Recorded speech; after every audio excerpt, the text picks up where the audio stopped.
इस खूबसूरत जगह को बड़ा बाग कहते हैं, जो कि प्रसिद्ध है अपने ऐतिहासिक छतरियों के लिए।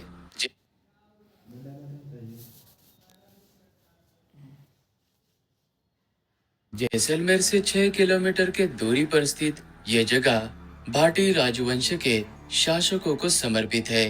राजस्थानी शैली में पीले बलुआ पत्थर से बनाई हुई इन छतरियों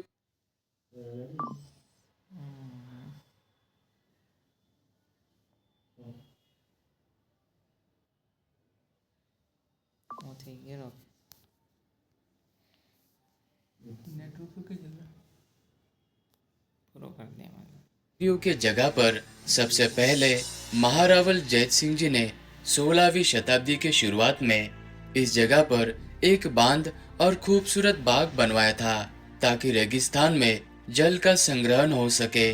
फिर उसके बाद में उनके पुत्र तुनकर जी ने यहाँ पर अपने पिता महारावल जैत सिंह जी की याद में और सम्मान में पहली छतरी बनवाई थी। उसके बाद में फिर यह परंपरा बन गई। फिर प्रत्येक शासकों और उनके परिजनों के मृत्यु के बाद में उनके स्मरण और याद में यहाँ पर छतरी का निर्माण हुआ था। बड़ा बाग को देखने के बाद वहां से हम इस कुलधारा गांव में आए थे, जिसे एक भूतिया गांव माना जाता है।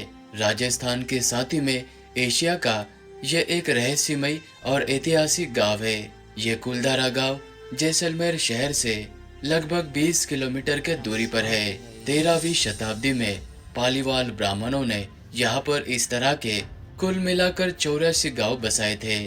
वे इन गांवों में आनंद से अपना जीवन बिताया करते थे।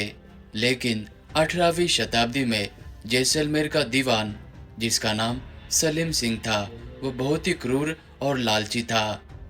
उसकी नजर इस कुलधारा गांव में रहने वाले मुखिया की बेटी के ऊपर पड़ी। सलीम सिंह मुखिया के बेटी से जबरन विवाह करना चाहता था। उसने गांव वालों को धमकी दी, अगर उसका विवाह उस लड़की से नहीं कराया गया तो वो उसे जबरन उठाकर लेकर जाएगा और गांव पर अतिरिक्त यानी कि ज्यादा टैक्स लगा देगा।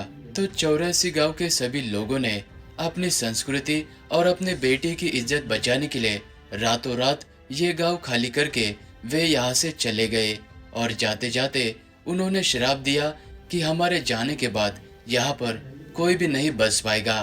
कुलधारा गांव को और इस खाबा किले को देखने के बाद यहाँ से हम आ चुके थे हमारे इस कैंपिंग साइट पर, जहाँ पर हमारे लिए ऑलरेडी बुकिंग हो चुकी थी, क्योंकि हमने जैसलमेर का कंप्लीट टूर पैकेज जैसल डेजर्ट सफारी जैसलमेर इन से